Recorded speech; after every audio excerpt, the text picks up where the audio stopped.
And myself, Mr. Sala, and others realized that there was a need for us to come together and form this body so that we can champion the cause of the young journalists in this country, so that we can have better training for our members and also to have better remunerations for our members.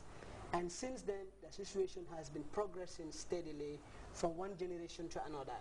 I mean, we held, you know, 2 successful congresses, and from which Mr. Sala became the president after my tenure, and just last year Mr. Juve became the other president.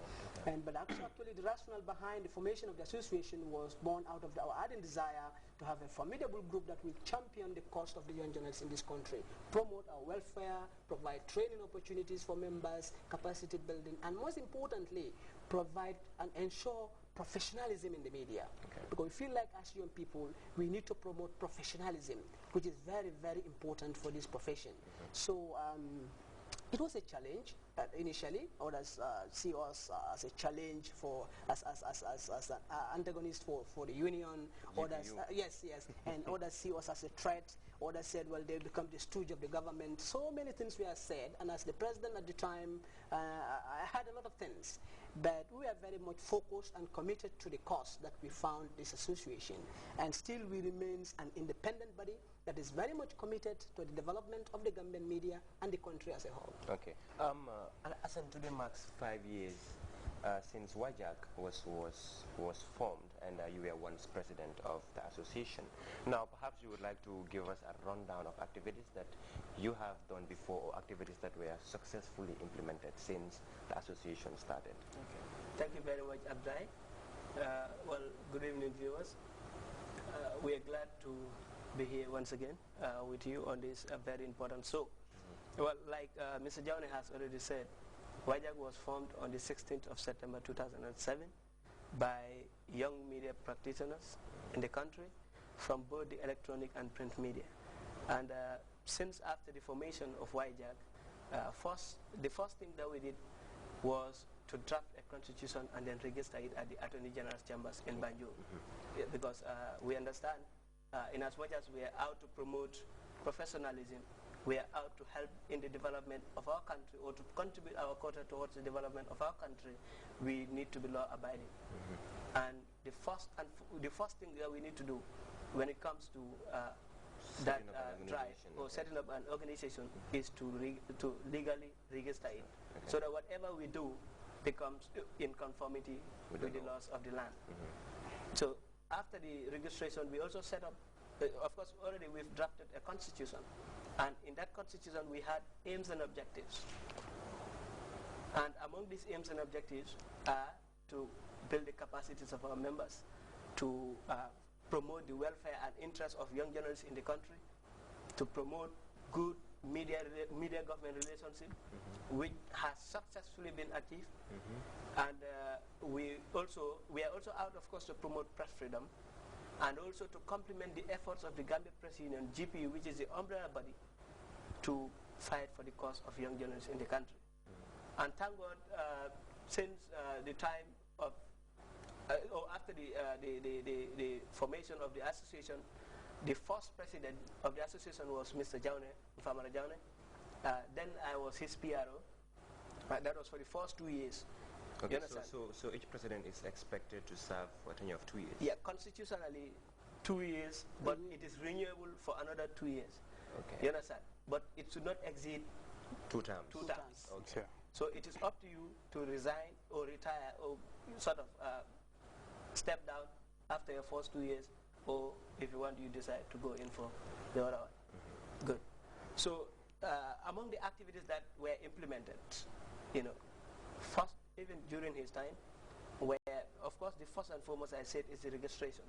We also had training, capacity building training. I remember the first, or one of the first trainings that we organized was at Newstart Senior Secondary School. So which was very, very successful, because we targeted young journalists from all media houses across the country, and also the press club members from various schools in the country, senior secondary schools. Okay, we also had a training on media laws in the Gambia, because we realized that it is important for journalists to understand the laws that govern their profession. and of course the laws of the land, because you cannot practice the profession without understanding the laws. Exactly, understanding the laws of the land. And again, in as much as we advocate for let's say capacity building, we understand that as journalists we are out to promote, we are out to educate, inform and entertain the public. But then the big question is, how can we inform and educate the people if we are not informed and we are not educated? So in order to achieve that objective, we decided to organize more capacity building trainings for our members. We did one on legal aspect, we did one on ethics, media ethics.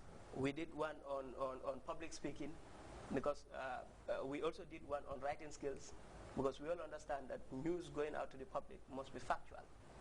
Like we say, factually reliable and reliably factual. Besides, it needs not to be offensive. Exactly. You understand?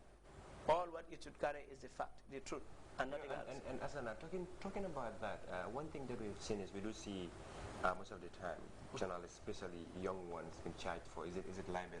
Libel, Yeah, they call it. exactly. You know, libel. So that would draw my next question to you. Okay. And then that is, how is YJAC as an association is trying to ensure that young journalists, practicing professional journalists per se, always give out information that is factual, because most of the times what we've seen is, you see people give out information which creates a big confusion.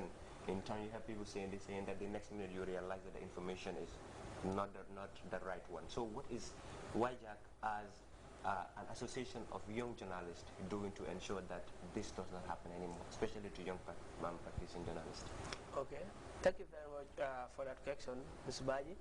Well, like I said, we organize a training on media laws, and the reason for that training is to ensure that journalists are aware with the laws of the land.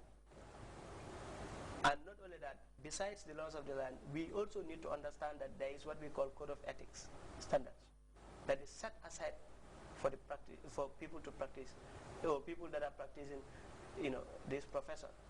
It is a noble profession. But one thing that we always advocate at YJAC is responsible journalism. You need not to take your pen and paper or your microphone and then say or write things that will or things that will, go otherwise. Create tension or whatsoever. Yeah. We don't inculcate that into the minds of young people. Okay. We are out for professionalism, like Jaunet said. We are out to ensure that our young reporters become responsible journalists in the future. That is why we've held series of training. And not only that, we paid a courtesy call on the Minister of Interior, Usman Sonko. We paid a courtesy call on the then Minister of Information, Fatim Baji, though she is now the health minister. You understand? But during her days at the Information Ministry, we paid a courtesy call on the VP, the Vice President. All that is to ensure that we discuss with them our aims and objectives, our action plan, our activities, and also for them to be aware of our existence. Which is very much. Yeah, and the main reason why we did that is to at least promote the cordial relationship between the media and the government. Because there is no way you can sort of contribute to the development of the country without getting support from all partners and stakeholders. It's not possible. We need each other. It's a chain work. So we need to have that good rapport to be able to. Juf, Hassan and Jaune did dilate on very, very important things. Now, of course, I want to believe that you have a plan of action, as in activities that you're looking forward to implementing from 2012 to 2013 or 2012 to 2014. So can you briefly give us a rundown of some of the activities that you are seeking to implement within years to come or months to come? Okay, thank you very much, Abdullah, and I would want to say good evening to our viewers. Well, I will just give you a lineup of the activities, but then I would want to first talk on our 50th anniversary today, as it's a part of our activities for 2012-2013, and the theme is promoting professionalism through capacity building. And it's very important, and we are, as part of it, we are holding a training right now that is going on at the Gambia Press Union on ethics and child reporting. It's all about promoting professionalism through capacity building. And this anniversary